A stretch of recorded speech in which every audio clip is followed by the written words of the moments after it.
Bonjour, aujourd'hui on va explorer ensemble les fondations de la géométrie. Comment est-ce qu'on peut, avec des outils aussi simples qu'une règle ou un compas, arriver à dessiner des formes d'une précision mathématique quasi parfaite? Eh bien c'est exactement ce qu'on va découvrir. Allez, on plonge dedans. La question de départ, elle est toute simple, mais elle est au cœur de tout. Comment est-ce qu'on fait pour tracer des lignes qui sont parfaites? Pour y répondre, on va s'attaquer ensemble à deux constructions géométriques qui sont absolument fondamentales. Notre premier outil, c'est la médiatrice. Il faut vraiment la voir comme la ligne de l'équilibre parfait, l'incarnation même de la symétrie. C'est une notion qui est super importante et on va la décortiquer. Alors, la définition officielle, elle est très précise. Pour qu'une droite soit la médiatrice d'un segment, il faut qu'elle respecte deux conditions, et pas une de moins. Premièrement, elle doit passer pile poil par le milieu du segment, et deuxièmement, elle doit former un angle droit avec lui. C'est tout. Le milieu et la perpendicularité. Et ce schéma, il illustre ça parfaitement. On voit très bien le segment AB, son milieu, qui est marqué par le point I, et puis la droite D qui vient le couper. Le petit carré, là, il nous confirme que l'angle est bien un angle droit à 90 degrés. Ces deux éléments visuels, ils nous prouvent que D est bien la médiatrice de AB. Mais ce qui est vraiment fascinant avec la médiatrice, c'est sa propriété essentielle. Prenez n'importe quel point sur cette ligne, vraiment n'importe lequel. Eh bien, la distance entre ce point et le bout A sera toujours, et je dis bien toujours, la même que la distance entre ce même point et le bout B. C'est cette histoire d'équidistance qui la rend si puissante en géométrie. Bon, savoir ce que c'est une chose, mais savoir la construire à la perfection, c'est encore mieux. Alors, passons de la théorie à la pratique. Pour y arriver, il y a en gros deux grandes méthodes. L'une qui est basée sur la mesure, très directe, et une autre un peu plus élégante qui repose sur la géométrie pure.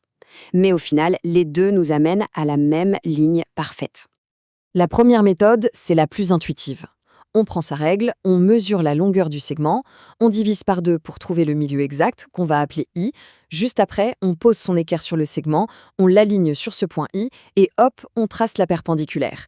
C'est précis, bien sûr, mais ça dépend quand même un peu de la précision de notre coup d'œil et de notre matériel.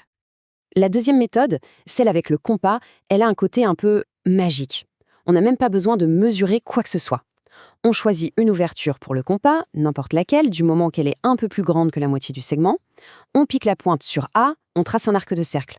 On garde exactement la même ouverture, très important, on pique sur B et on trace un deuxième arc. Ces deux arcs vont se croiser en deux points. On n'a plus qu'à relier ces deux points et c'est fait. C'est parfait parce qu'on a utilisé la propriété même de l'équidistance pour construire la droite.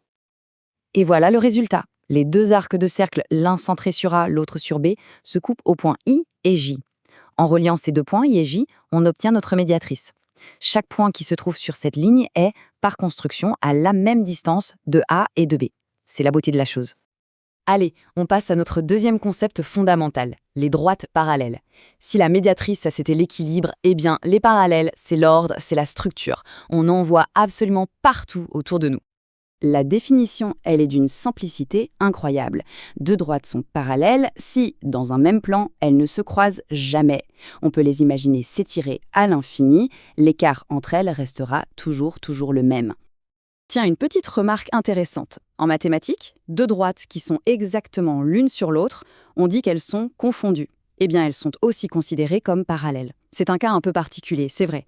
Mais la logique, c'est qu'elles ne se coupent pas en un point unique. C'est une convention importante à connaître. Maintenant, comment être certain que deux droites sont bien parallèles? Pour ça, il y a une propriété qui est absolument clé. Imaginons une première droite, on va l'appeler delta. Et cette droite est perpendiculaire à une autre droite, D. Ça, c'est notre point de départ. Maintenant, on ajoute une deuxième condition. Une autre droite, qu'on va appeler delta', est elle aussi perpendiculaire à cette même droite D. On a donc deux droites différentes qui coupent toutes les deux une troisième droite en formant un angle droit. Et là, on arrive au point crucial. Si on a bien ces deux conditions réunies, alors la conclusion est inévitable. Nos deux droites, delta et delta', sont forcément parallèles entre elles. C'est une véritable loi de la géométrie et c'est ça qui va nous permettre de construire des parallèles avec une certitude absolue. Et bien sûr, cette propriété, elle n'est pas juste là pour la théorie. C'est en fait la recette exacte pour tracer une parallèle parfaite. Voyons comment on s'y prend concrètement. Alors, le défi est le suivant. On a une droite D et un point A qui n'est pas sur cette droite. Comment on fait pour tracer la seule et unique droite qui va passer par ce point A tout en étant parfaitement parallèle à D? La réponse est dans la propriété qu'on vient juste de voir.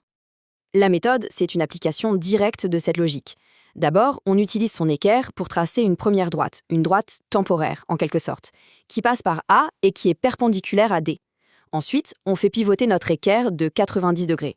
Et en s'appuyant sur la ligne qu'on vient de tracer, on trace notre droite finale, toujours en passant par A.